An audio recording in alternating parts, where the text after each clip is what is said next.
예! 수험생 여러분 반갑습니다. 벌써 제 3강이네요. 시작이 반이라고 여러분 지금과 같은 마음으로 쭉 한 강 한 강 열심히 보시면 어느새 완강 틀림없습니다. 자, 선생님을 믿으시고 한번 끝까지 한번 가봅시다. 합격을 해드리겠습니다. 아셨죠? 자, 그러면 이번 강의에선 또 어떤 나라가 기다리고 있는지 우리 한번 또 살펴보도록 할까요? 자, 그럼 여러분 갑시다. 예.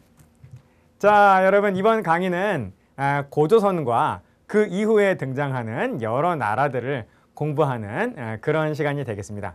고조선은 우리 지난 강의에서도 봤다시피 우리 민족 최초의 국가죠. 네, 그러므로 이 최초의 국가인 고조선을 언급하지 않고 또 시험 문제가 나오기는 좀 어렵겠죠. 네, 그래서 항상 한 문제 정도는 나오고 있습니다.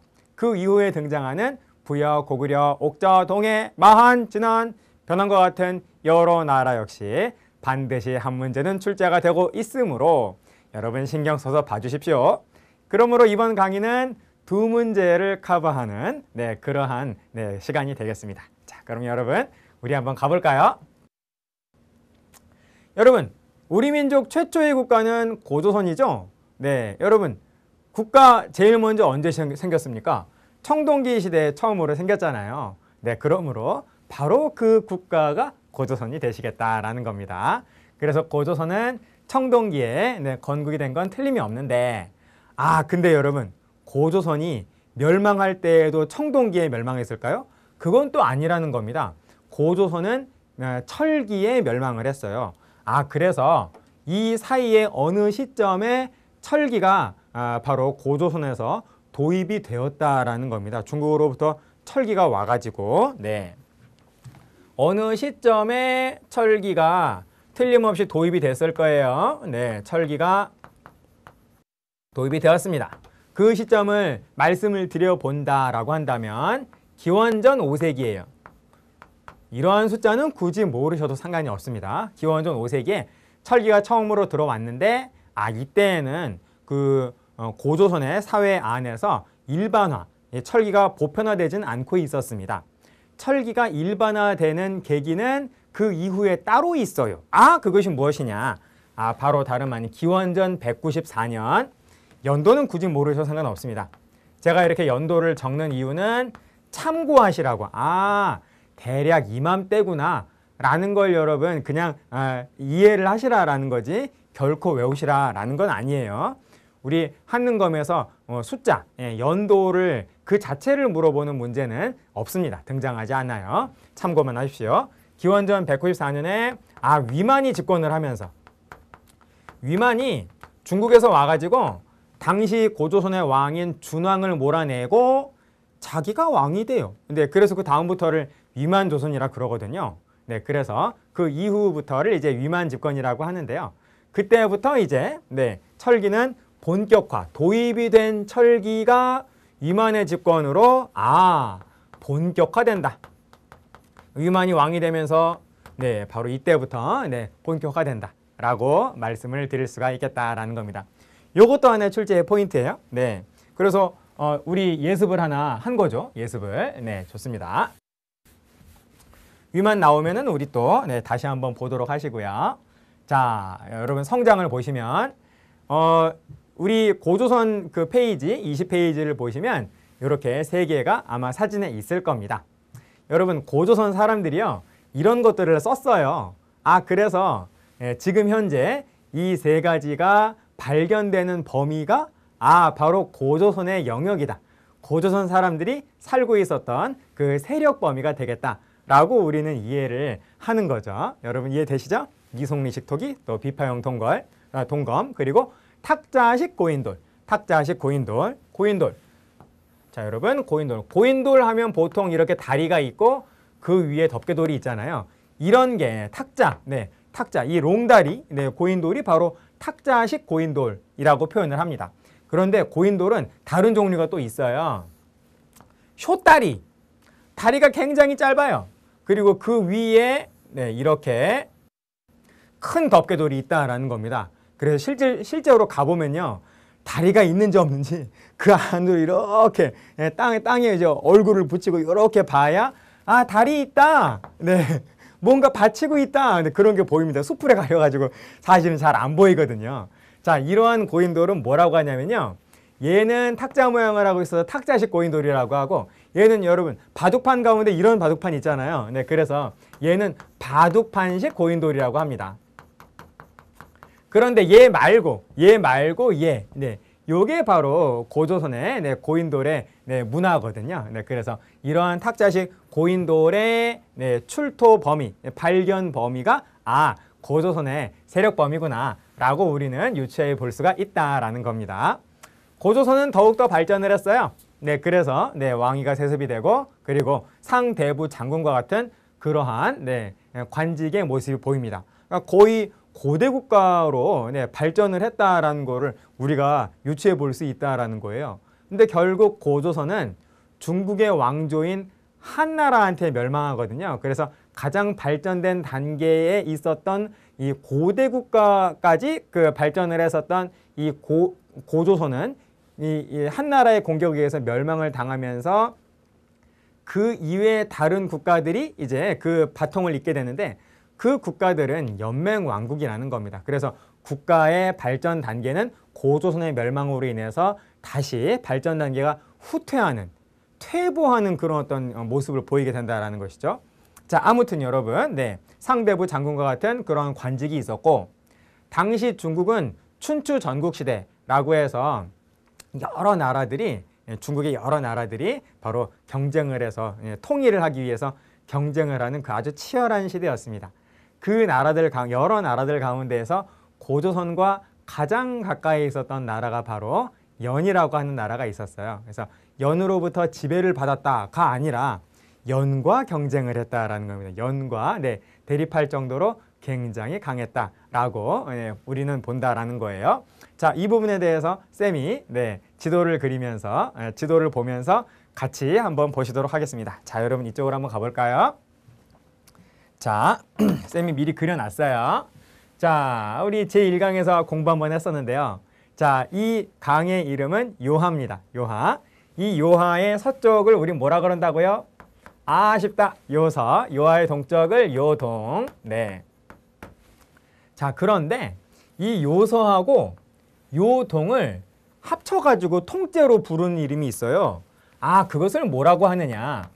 요령이라고 한다라는 겁니다. 요서와 요동을 합쳐서 요령지방이라고 한다라는 것이죠. 그래서 고조선은 아마도 이 요령지방에서 최초로 건국을 했을 것이다 라고 우리는 봅니다.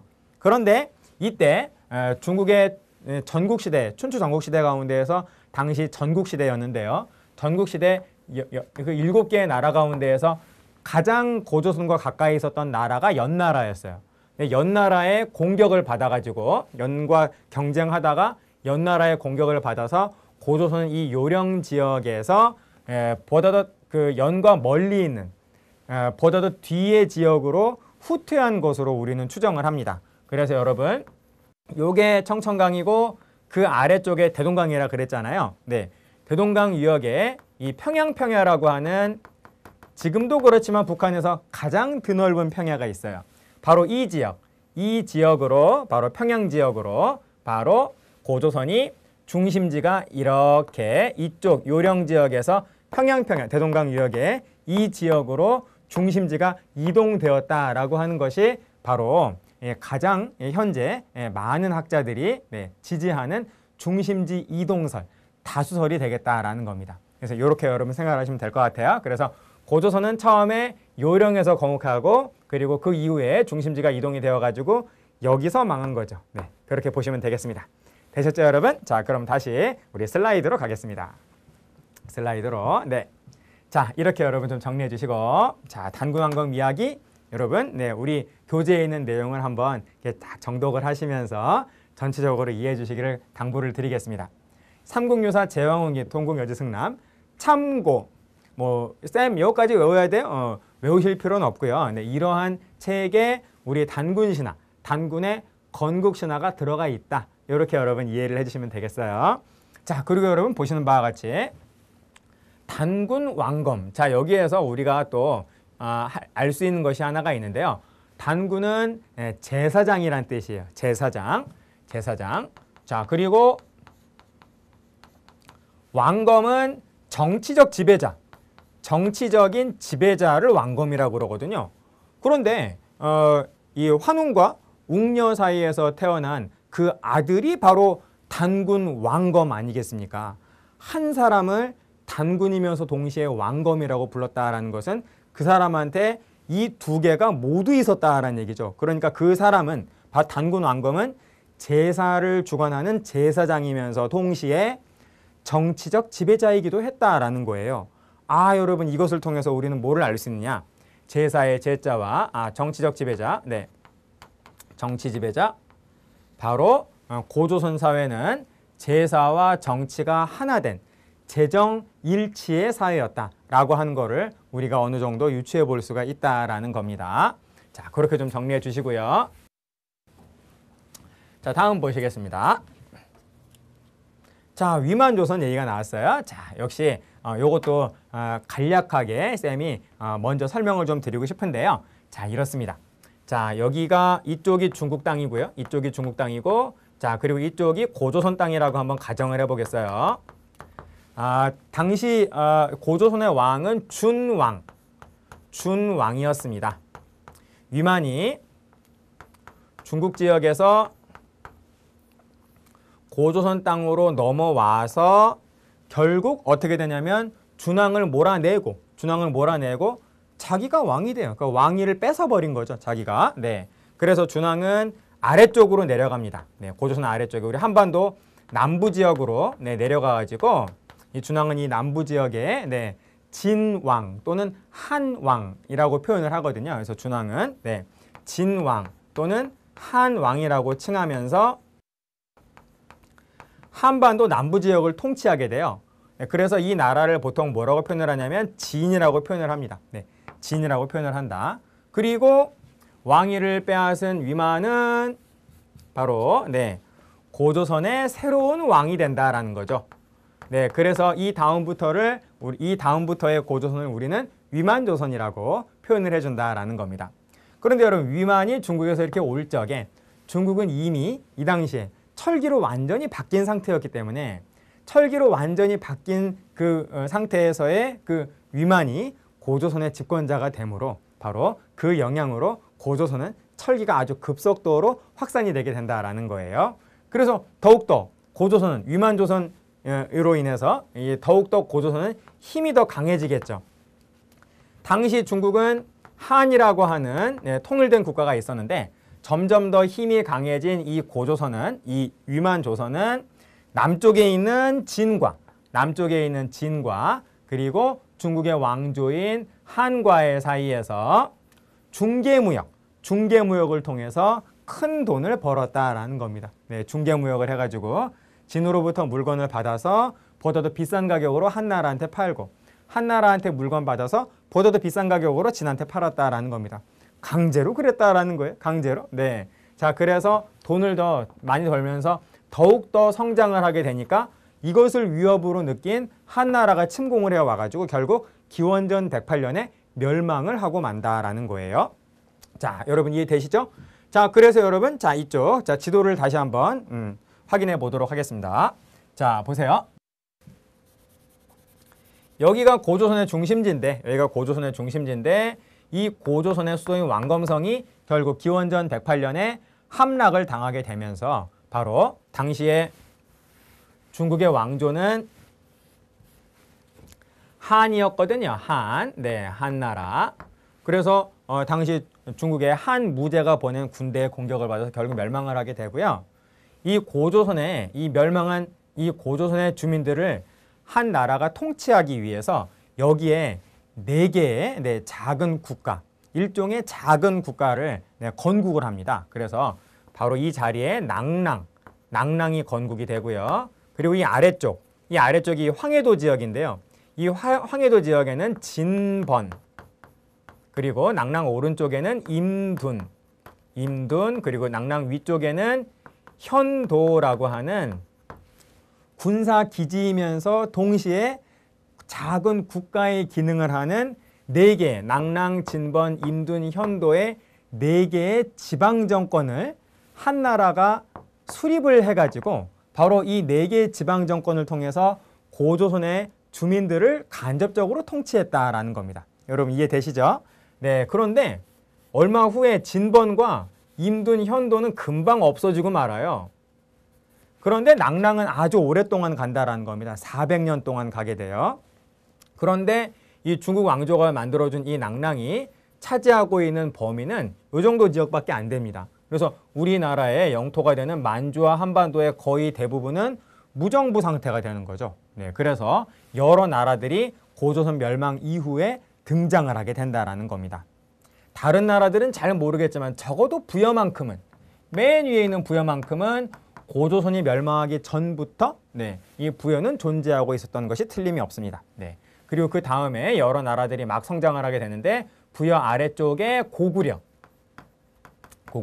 그리고 낙랑의 오른쪽 조금 위에 옥저, 그리고 낙랑의 오른쪽 조금 아래 동해.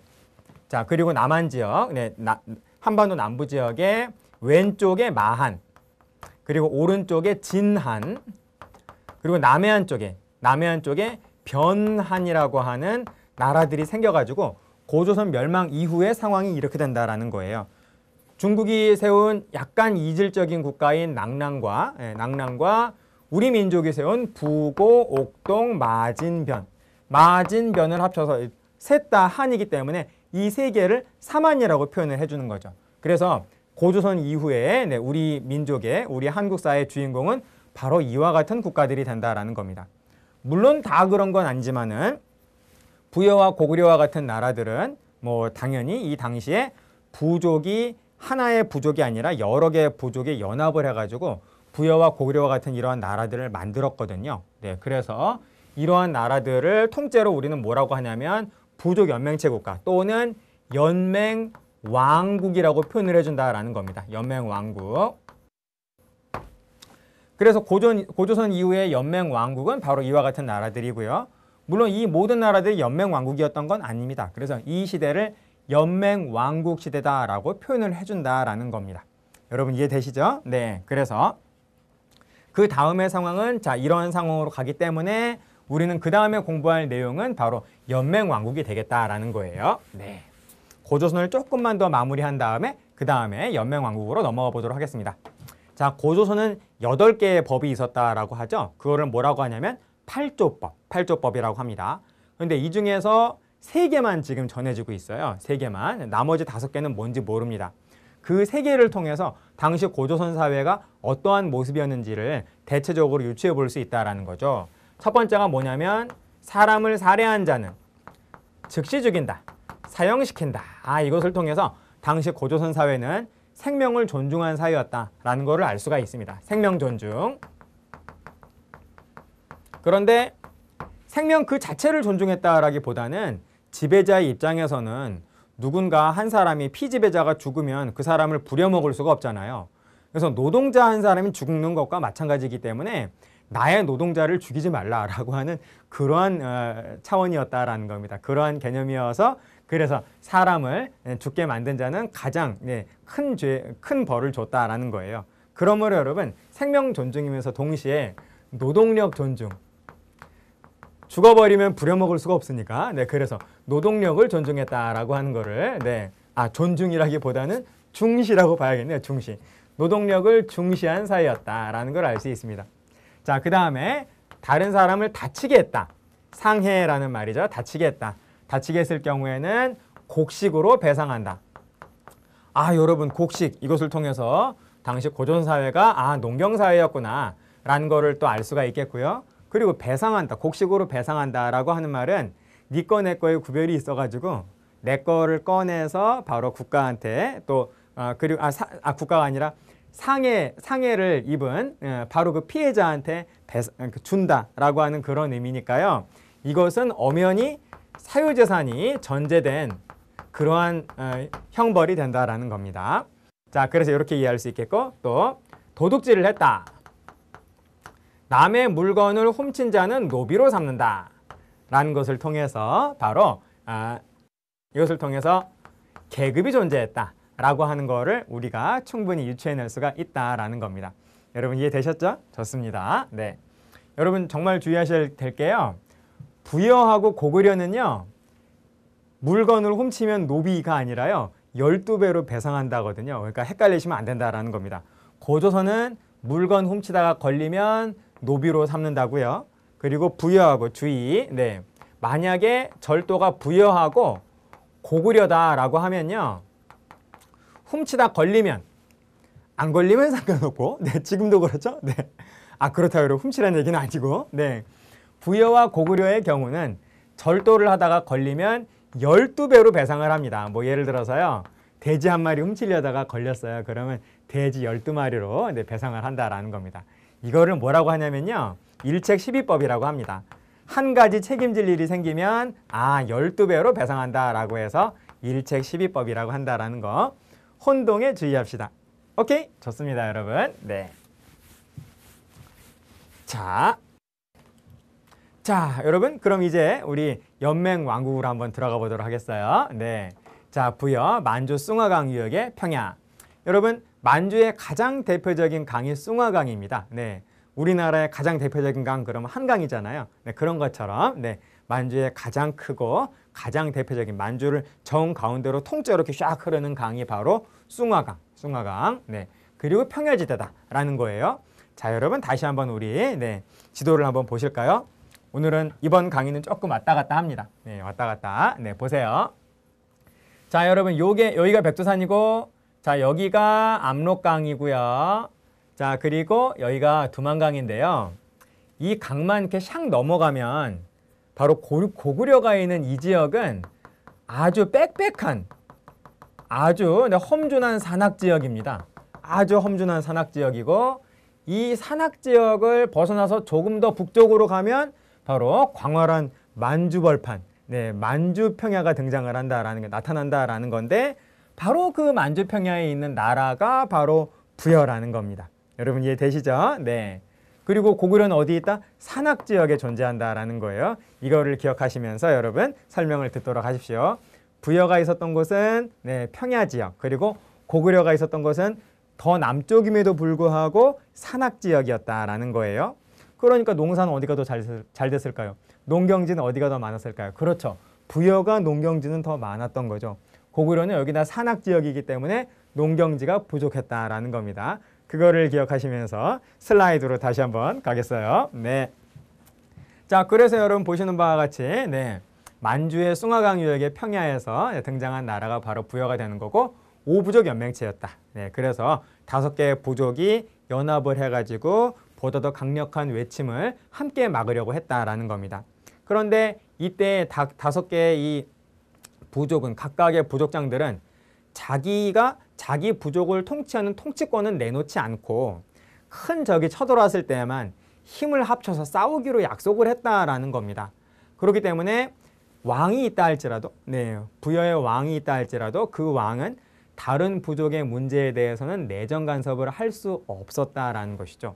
네, 그래서 왕권은 미하겠다라고 볼 수가 있다라는 거예요. 자, 여러분 위치는 뭐 이렇게 한번 따져보면요. 네, 왕이 이렇게 있으면 4명의 다른 부족장들이 있겠죠. 다른 부족장들이 있는데 뭐 이렇게 한번 적어만 보겠습니다. 마가, 그리고 우가, 구가, 그리고 저가와 같은 다른 부족장들이 있었다. 왕도 하나의 부족장인 거죠. 군장인 거죠. 자, 그래서 여러분 보시는 바와 같이 이 가는 군장이란 뜻입니다. 군장, 우두머리, 네, 일장이란 뜻이에요. 그런데 각각의 군장의 이름을 동물의 이름으로, 가축의 이름을 따가지고 이렇게 붙인 거죠. 말, 소, 개, 돼지 이런 식으로. 네, 그래서 5개의 부족의 연맹체다라고 말할 수가 있겠고요. 왕이 있는 이 수도에서 마가, 우가, 그리고 구가, 저가로 뻗어나가는 4갈래로 이렇게 뻗어나가는 4갈래의 길이 있었다라고 합니다. 그리고 이 4갈래의 길의 끝에는 각각의 부족들이 있었기 때문에 그 부족들이 살고 있었기 때문에 이 4갈래의 길은 길의 이름이면서 동시에 그 지역을 지칭하는 행정구역의 이름이기도 했다라는 겁니다. 여러분 그 이름이 뭘까요? 그렇습니다. 바로 사출도, 네 갈래로 뻗어나가는 길, 사출도라고 했다라는 것이죠. 여러분 이해되시죠? 네 갈래로 뻗어나가는 이 길을 사출도라고 하기도 하면서 동시에 그 사출도의 끝에 있는 그 부족의 행정구역을 지칭하기도 했다. 이렇게 여러분 이해해 주십시오. 아까 말씀드린 대로 다른 부족의 문제를 왕은 함부로 간섭할 수가 없었기 때문에 네, 왕권은 미하겠다라는 것입니다. 됐죠, 여러분? 자, 다음. 자, 보십시오, 여러분. 부여. 네. 우리 고조선 공부하면서 살짝 봤네요. 네. 부여와 고구려 공통입니다. 바로 도둑질하다가 걸리면 12배로 배상한다. 이것을 뭐라고 한다고요? 일책 12법이라고 한다. 일책 12법. 그리고 형사취소원도 고구려하고 공통적인 네, 풍습이 되겠습니다. 이게 무슨 말이냐면요. 보세요. 형이 죽었어요. 그러니까 형제인데 형이 죽으면 수는 형수입니다. 형수와 결혼하는 그러한 혼인 제도를 뭐라고 하냐면 형사취소혼이라고 한다라는 것이죠. 당시 이런 그 연맹 왕국은 전쟁도 많았고요. 그리고 남자들이 굉장히 힘들고 험한 일을 했습니다. 그래서 사냥을 나가다가 네, 그 사냥감한테 반격을 받아서 사냥하다가 죽을 수도 있잖아요. 그래서 남자가 죽는 경우가 굉장히 많았다라는 거예요. 전쟁을 하건 뭐 사냥을 하건 아무튼 굉장히 위험한 일을 담당을 했기 때문에 남자가 죽는 경우가 많았다. 그런데 그 당시에 경제력은 주로 남자가 가지고 있었다라는 겁니다. 그래서 그 남자 한 명이 죽어버리면 그 남자가 데리고 있었던 자신의 가족은 생계가 막막해진다라는 거예요. 그럴 경우에 형제 가운데 누군가가 바로 네, 그 남겨진 아내와 결혼을 하면서 그 아내와 딸려있는 식구까지 모두 다 책임을 지는 그러한 네, 당시로서는 가장 합리적인 결혼 제도가 바로 형사 취소혼이었다라는 겁니다. 여러분 이해되시죠? 네. 근데 이렇게 두 개는 고조선이 아니라 부여와 고구려의 공통적인 네, 풍습이 되겠다라는 겁니다. 그렇게 좀 이해를 해주시면 좋겠고요. 사실은 우제전법도 고구려가 있어요. 그래서 사실 이렇게 세 개가 네, 부여와 고구려의 공통적인 풍습인데 우리 한능검에서는 그냥 우제전법 그러면 부여라고 생각을 하시면 되겠습니다. 아셨죠? 네. 우제전법이란 무엇이냐? 점을 치는 방법입니다. 국가의 중대사가 있을 때에는 점을 치는데 뭐로 점을 치느냐? 소 발굽으로 점을 친대요. 소를 죽인 다음에 소의 발굽을 불에다가 굽습니다. 그런데 불에 다 구웠는데도 소 발굽이 벌어지지 않고 이렇게 딱 붙어 있으면 요건 럭키예요. 길한 겁니다. 그런데 불에다가 소 발굽을 구웠는데 이게 소 발굽이 이렇게 샥 벌어진다. 그러면 요거는 불길한 겁니다. 자, 이런 걸 가지고서 소의 발굽을 가지고서 점치는 방법을 뭐라고 하냐면 우제전법이고 이것은 우리 한능검에서는 부여, 네, 부여의 풍습으로 이렇게 정리를 해주시면 되겠다라는 것이죠. 여러분 이해되시죠? 좋습니다. 자, 그리고 부여는 영고라고 하는 제천 행사를 가졌고 그리고 순장이라고 하는 장례 풍습도 있었다. 왕이 죽으면 네, 왕의 노비라든지 그리고 왕의 아내라든지 이러한 사람들, 왕과 가까운 사람들을 함께 죽여서 왕과 함께 매장을 하는 굉장히 무서운 네, 장례 풍습이 바로 순장이 되겠습니다. 네, 좋아요. 자, 고구려 한번 가볼까요? 네, 동가강 유역의 졸본에서 바로 네, 고구려는 건국이 되었는데요. 이 동가강은 여러분 한 번만 더 네, 지도를 한번 보실까요? 네, 보시겠습니다. 네, 자, 이쪽에 지도를 보시면 네, 여러분 여기가 압록강이라 그랬죠? 이 압록강보다 작은 하천으로서 압록강으로 합류하는 지류하천이 있는데요. 자, 이렇게 슉 들어가는 조그만 하천이 있는데 요 강 이름이 동가강입니다. 동가강. 네, 동가강의 졸본이라고 하는 곳에서 바로 고구려가 건국을 했다라는 거죠. 네, 그런데 그 이후에 고구려는 압록강가로 네, 수도를 옮깁니다. 이대왕이 유리왕 때. 그래서 거기가 이름이 국내성이 된다라는 겁니다. 아무튼 건국할 당시에 고구려의 수도는 졸본이었다. 여러분 고구려를 건국한 사람이 누구죠? 주몽이죠. 동명성왕 또는 동명왕이라고 합니다. 그 동명성왕이 건국한 장소는 바로 졸본이다. 자, 여러분 그거를 기억하시면서 다시 한번 보세요. 네, 오부족 연맹체다. 그렇죠. 주몽이 건국을 할 당시에는 주몽은 계루부 소속이었고요. 주몽인 계루부와 함께 다른 4개의 부족이 있었습니다. 계루부, 소노부, 순노부, 전노부, 관노부라고 하는 5개의 부족이 연합을 해가지고 바로 부족 연맹체 국가, 연맹 왕국으로 고구려는 출발했는데 점차 시간이 지나면서 고대 국가가 되어 간다라는 거예요. 좋습니다. 자, 그래서 오부족 연맹체고 상가 고추가와 같은 그러한 대가들이, 그러니까 부족장을 말하는 거죠. 네, 대가들이 존재했고, 네, 그리고 이러한 대가들, 이러한 부족장들이 모여가지고 국가 중대사를 논의했다라는 겁니다. 그거를 뭐라고 하냐면 제가회의라고 한다라는 거예요. 가는 부족장을 말하는 거고 제는 여러 대자입니다. 여러 부족장들이 모여서 국가 중대사를 논의했다라고 해서 고구려의 이 회의를 바로 귀족회의를 제가회의라고 한다라는 것이죠. 좋습니다. 자, 다음. 자, 경제는 약탈경제. 여러분 아까 기억나십니까? 부여는 평야지역이기 때문에 농사를 지을 수 있는 농경지가 많았다. 그래서 약탈을 안 해도 되는데 고구려는 평야지역이 아니라 어디죠? 산악지역이기 때문에 농경지가 부족해요. 그래서 늘 식량이 부족하다라는 겁니다. 늘 부족하고 한 상태에서 굶어 죽을 수는 없으니까 다른 주변 지역을 침략을 해서 약탈을 해가지고 뺏어 와가지고 그걸로 이제 식량을 충당을 하는 그러한 경제의 모습이 바로 약탈 경제가 된다라는 겁니다. 뺏어 오려면은 내가 더 잘 싸워야 되는 거죠. 그래서 고구려는 굉장히 그러한 이유로 해서 무예를 숭상하는 그러한 국가였다라는 겁니다. 그 약탈 경제의 증거가 바로 부경이에요. 약탈한 물건을 바로 저장하는 창고가 있는데 그 창고를 뭐라고 하냐면 부경이라고 한다라는 겁니다. 여러분 이해되시죠? 부경 나오면 고구려가 약탈 경제였다라고 하는 아주 중대한 증거가 되는 창고 이름이 바로 부경입니다. 좋아요. 자, 일책 12번과 형사 취소는 부여와 고구려의 공통적인 그러한 특징이 되겠다라는 것이고, 자, 동맹 국동대여 서옥제, 요거는 고구려만 나오는 건데요. 동맹은 고구려의 제천행사 이름입니다. 여러분 부여 제천행사 이름은 뭐였죠? 영고였죠. 영고. 고구려의 제천행사는 동맹이라는 거. 그리고 고구려가 제사를 지내는 특별한 아주 그 신성시되는 그런 영험한 그런 동굴이 있었어요. 그 동굴 이름이 뭐냐면 국동대열입니다. 여기에서 모여가지고 다 같이 모여서 제사를 지냈다라는 거죠. 주몽한테도 제사를 지내고 주몽의 어머니인 유화부인에게도 제사를 지내는 그 장소가 바로 여기였다라는 것이고, 서옥제는 뭐냐면 결혼 풍습인데요. 그러니까 고구려는 결혼 풍습이 2개가 있는 거죠. 형이 죽었을 때에는 형수와 결혼을 하면서 그 죽은 형과 형수의 사이에서 태어난 자식까지 모두 다 책임을 지는 그러한 제도가 형사취소원이고, 그리고 서옥제는 일반적인 고구려의 결혼 풍습입니다. 이거는 뭐냐면요, 남자아이하고 여자아이가 미리 결혼을 약속해요. 그 집안이 성인 남자와 성인 여자가 결혼을 하는 것이 아니라 약속을 미리 아이일 때 미리 약속을 한다라는 겁니다.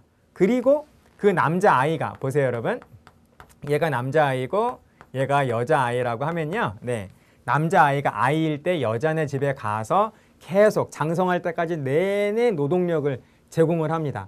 그리고 이제 성인이 된 다음에 그 다음에 결혼하는 그 제도를 바로 뭐라고 하냐면 서옥제라고 한다라는 거예요. 그런데 아직까지 결혼을 한 건 아니니까 이 남자아이가 그 집안에서 같이 살긴 좀 그렇잖아요. 그래서 이 여자아이네 집이 이렇게 있으면 이 남자아이는 약간 작은 집을 지어놓고 여기에서 살다가 그 다음에 결혼을 한다라는 겁니다. 이 작은 집, 여자아이 집 옆에 있는 작은 집을 뭐라고 하냐면 바로 서옥이라고 한다라는 거죠. 사위서자예요. 사위가 사는 집이다라고 해서 이거를 서옥이라고 한다라는 겁니다. 자, 이러한 제도가 바로 고구려고요. 이거하고 정반대인 나라가 있습니다. 바로 옥저죠. 옥저의 민며느리제. 고구려의 서옥제는 남자아이가 여자아이네 집에 가서 노동력을 제공을 하는 건데요.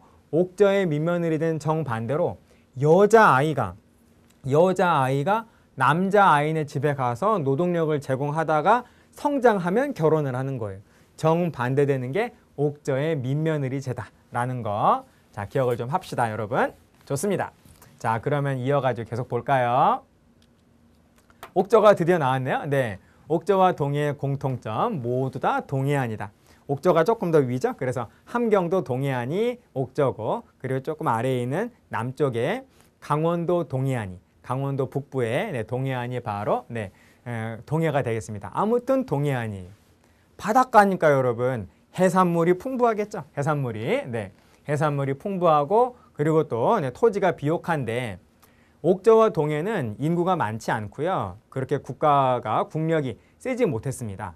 그렇기 때문에 네, 국력과 군사력은 고구려한테 밀렸기 때문에 약탈 경제를 주로 삼는 고구려의 식민지였다라는 거예요. 그렇게 생각하시면 딱 맞습니다. 그래서 고구려한테 늘 공납을 바치다가, 조공을 바치다가 결국 두 나라 모두 결국 고구려한테 멸망을 당하게 된다라는 것이죠. 그렇게 이해를 해주십시오. 고구려의 영향으로 이 시기는 틀림없이 연맹왕국 시대인데 옥저하고 동해는 연맹왕국으로 발전하지 못하고 초기 단계인 군장 국가의 단계에서 결국 멸망을 당하게 된다라는 거예요. 계속 공납을 바치다가 고구려한테 멸망당한다라는 것입니다. 그 군장의 이름이 뭐냐? 읍군이나 삼로와 같은 군장의 이름이 나타난다라는 것이죠. 그래서 읍군 그리고 삼로가 자기 부족을 통치하면서 고구려한테 계속 공납 바치고 있다가, 조공 바치고 있다가 그 다음에 이제 나라가 없어져 버린다라는 거예요. 이해되시죠? 좋습니다. 자, 동해를 먼저 보실까요? 네. 자, 동해를 보시면 동해의 특산물은 단궁, 그리고 과하마, 그리고 반어피라고 하는 바로 이러한 것들이 네, 있다라는 겁니다. 여러분, 단궁은 활이에요. 활인데 박달나무로 만든 아주 단단한 활이라고 합니다. 그리고 과하마는 말인데요. 과일나무 아래를 지나갈 수 있는 말이다 라고 해서 과하마라고 하는 이름이 붙었어요. 과일나무 아래를 이렇게 닿지 않고 지나갈 수 있는 말이니까 키가 작은 말이죠. 그러니까 조랑말을 바로 과하마라고 한다라는 거. 그리고 반어피, 이건 무슨 말이냐면요. 지금은 멸종되었지만 동해안에 동해가 있을 때 네, 동해안에 바다표범이 살았대요. 바다표범을 반어라고 합니다. 그 바다표범의 가죽이 바로 동해의 특산물 가운데 하나였다라는 것이죠. 여러분 이해되시죠? 자, 이렇게. 자, 혼인제도를 보시면 네, 옥저는 민며느리제. 여러분 우리 아까 공부했네요. 고구려는 서옥제였는데 그 서옥제는 남자아이가 여자아이네 집에 가는 거고요. 그리고 옥저의 민며느리제는 여자아이가 남자아이네 집에 가서 내내 노동력을 제공을 하다가 나중에 결혼을 하는 그러한 제도가 바로 옥저의 민며느리제가 되겠습니다. 자, 그 다음에 동해의 경우는 이건 뭐라고 말할 수 있는 조계혼이라고 말할 수 있는데요. 역시 동해는 이 부족 간의 경계가 굉장히 셌어요. 네, 그래서 부족 간의 구별이 굉장히 컸고, 그리고 같은 부족 안에서는 결혼을 안 했다라는 겁니다. 그래서 다른 부족, 네, 같은 부족이 아니라 그 부족의 바깥에서 결혼을 한다라고 해서 이것을 뭐라고 하냐면 조계혼이라고 표현을 해준다라는 것이죠. 여러분 이해되시죠? 좋습니다. 제천행사는 옥저는 동해보다도 훨씬 인구가 적었어요. 네, 그러므로 옥저는 독자적인 제천행사가 없고 동해는 제천행사가 있습니다. 네, 무천이라고 하는 제천행사가 있었다라는 것이죠. 여러분 제천행사의 이름도 구별하실 수 있어야 됩니다. 한번 우리 기억을 해볼까요? 부여는 영고, 그리고 고구려는 동맹, 그리고 동해는 무천이라는 거 네, 구별을 좀 해주십시오. 자, 그 다음에 풍속을 보시면요. 옥저는 가족 공동 무덤이라고 하는 특별한 그런 어떤 풍속이 있는데요. 이거는 뭐냐면요. 옥저는 일단 그 가족 가운데 누군가가 죽으면은 이 땅에다가 감회장을 합니다. 그리고 얼마 후에 그 땅을 다시 파보면 시신 가운데 이 살은 이미 흙이 되어서 없어지고 뼈만 남아 있겠죠. 그래서 뼈만 잘 추려서 그 아주 거대한 나무 목곽에다가 그 뼈만 고이 간직을 했다라는 거예요. 그런데 가족이 죽을 때마다 그 나무 목곽에 같이 넣은 겁니다. 그래서 죽은 가족의 뼈가 그 하나의 그 거대한 목곽 안에 다 들어가 있는 거죠. 그래서 그 나무 목곽이 바로 가족 공동 무덤의 기능을 한 거예요. 여러분 이해되시죠? 네. 자, 그 다음에 동해는 책화라고 하는 하나의 그 풍속이 있었는데요. 아까 말씀드렸다시피 동해는 부족 간의 경계가 아주 뚜렷했습니다. 그래서 허락을 받지 않고 남의 부족의, 다른 부족의 영역으로 들어갔을 때에는 바로 책임을 져야 했다라는 거예요. 책은 책임을 진다 이런 뜻입니다. 다른 부족의 영역에 함부로 들어갔을 때는 책임을 지고 이 화는 재화, 물건이란 뜻이에요. 물건으로 갚는다. 구체적으로는 노비, 소, 말 이런 것들로 이런 걸로 갚는다라고 하는 제도가 바로 책화라고 하는 제도가 되겠습니다. 자, 그리고 또 하나, 동해 집터의 모습을 현재 보면요, 철자형. 여러분 집터가요, 사람이 살았던 집터가 이러한 모습을 하고 있어요. 위에서 딱 봤을 때는 이게 볼록할 철자라고 한자가 이런 글자가 있잖아요. 그래서 이러한 집터를 철자형 집터라고 하고요. 또 어떤 집터는 이렇게 생겼습니다. 요게 꼭 한자에 음률 여자, 여자 모양을 하고 있다라고 해서 이러한 집터를 여자형 집터라고 하거든요. 그런데 이러한 집터의 모습을 한 나라는 바로 동해다라는 거예요. 동해라는 거 놓치지 말아 주십시오. 이러한 그 부족 연맹체의 국가, 연맹 왕국의 문제가 시험 문제로 나왔을 때에는 구별이 유일한 출제의 포인트라고 봐도 상관이 없습니다. 어떤 하나의 항목이 있을 때 그게 이거는 부여거, 요거는 고구려, 요거는 옥저, 요거는 동해 이런 식으로 샥 이렇게 분류만 하실 수 있으면 연맹 왕국에 대한 시험 문제에 대한 대비는 끝났다라고 볼 수 있다라는 거죠. 다음 3안 보시겠습니다. 목지국이라고 하는 나라가 주도했다. 여러분 사만은 마한, 진한, 변한 이렇게 세 개의 한을 합쳐가지고 사만이라고 그러잖아요. 그런데 그 가운데에서도 특히 마한의 목지국이라고 하는 나라가 사만 전체를 주도하는 그런 어떤 가장 강력한 국가였다라는 겁니다. 자, 그리고 또 하나 재정 분리. 당시 고대의 그런 사회는 제사와 정치가 일치되어 있는 게 일반적인 모습이거든요. 근데 사만은 참 독특하게도 제사를 하는 사람 따로 있고 정치하는 사람 따로 있었다라는 거예요. 그래서 재정이 분리된 사회였다라는 건데 제사를 하는 제사장은 뭐라고 불렀냐면 천군이라고 불렀습니다. 천군이라고 했고요. 그리고 정치적 지배자는 부족장을 말하는 거죠. 신지 또는 읍차와 같은 그러한 부족장, 정치적 지배자가 있었던 것이죠. 그리고 이 천군은 자기가 스스로 통치하는 지역이 또 따로 있었어요.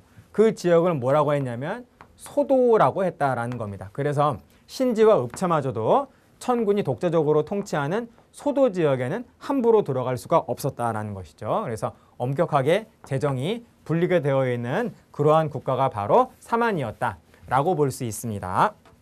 자, 다음 볼까요? 경제. 여러분, 이 연맹왕국 가운데에서 가장 경제가 벼농사가 발달한 나라가 바로 사만이죠. 여러분, 벼는요 더울수록 그리고 비가 많이 올수록 벼농사는 잘 됩니다. 가장 벼농사가 잘 되는 곳은 당연히 우리 한반도의 남부 지역에 있는 사만이었겠죠. 그래서 여러 연맹왕국 가운데에서도 가장 많이 벼농사가 잘 발달한 나라가 사만이고, 벼농사에는 물이 굉장히 많이 필요하니까요. 저수지가 이미 이때부터 축조가 되어 있었다라는 거죠. 뭐 김제, 벽골제라든지 이런 저수지가 이때부터 있었다. 자, 그리고 마한진한 변환 가운데에서 변환은 특히 철이 많이 생산되어 가지고 낙랑과 외에 수출을 했다라는 것입니다. 좋습니다, 여러분. 자, 그 다음에 제천행사를 보시면 이 사만은 참 독특한 나라예요. 아까 재정 분리의 사회였다라는 것도 독특한 건데 다른 나라들은 모두 제천행사를 1년에 한 번 하거든요. 그런데 사만은 제천행사를 1년에 2번 했다. 씨 뿌린 다음에 이번에도 풍년이 되게 해주십시오 라고 기원을 하는 제천행사 한 번 하고, 그 다음에 다 잘 자라서 수확을 한 다음에 추수가 끝난 다음에 이번에도 풍년입니다. 정말 감사합니다 라고 하는 또 한 번의 제천행사를 했다라는 거죠. 씨 뿌린 다음에 한 번, 그리고 수확하고 나서 한 번. 그래서 그거를 5월 달에 하는 제천행사를 수린날이라고 하고, 그리고 10월에 하는 제천행사를 계절제라고 했다라는 거죠. 바로 이와 같은 두 번의 제천행사를 가진 나라가 바로 사만이다.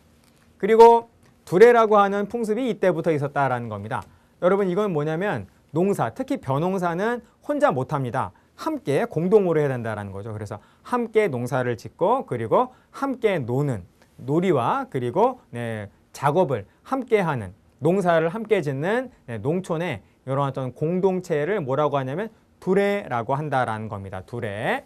자, 그리고 사만의 집은 땅굴 모양을 하고 있어요. 그 땅 위에서 봤을 때에는 구멍 하나 있습니다. 그래서 그 안으로 들어가면 이제 지하에 여러 그 미로 같은 그 지하 세계가 있는 거죠. 그래서 그러한 집을 뭐라고 하냐면 땅굴 같은 그런 집을 토실이라고 한다라는 거고. 자, 다음에 무덤은 죽음묘라고 하는데요. 이 주는 주위 이런 뜻입니다. 주위. 네, 그리고 구는 또랑, 고랑이란 뜻이에요. 주위에 고랑이 이렇게 딱 둘러쳐져 있는 묘를 바로 죽음묘라고 합니다. 한번 제가 그려보면 관은 가운데에 하나 이렇게 있고요. 그리고 그 관의 주위에 이렇게 또랑이 파져 있어요. 고랑이 파져 있는 자, 이러한 묘를 바로 뭐라고 하냐면 죽음묘라고 한다라는 겁니다. 네, 사만의 이런 어떤 무덤 모습이 되겠다라는 것이죠. 좋습니다. 오늘 우리 굉장히 많은 거 보고 있네요. 네. 이 연맹왕국은 구별하는 것이 정말로 중요하다라는 그런 말씀을 드리겠습니다. 여기까지가 바로 연맹왕국의 내용이 되겠고, 우리 시작할 때는 고조선에 대해서 공부를 했고요. 그리고 우리는 고조선 끝난 다음에 그 다음의 주인공인 연맹왕국에 대해서 봤습니다. 여러분, 이번 강의는 여기까지 하겠습니다. 마치겠습니다. 끝!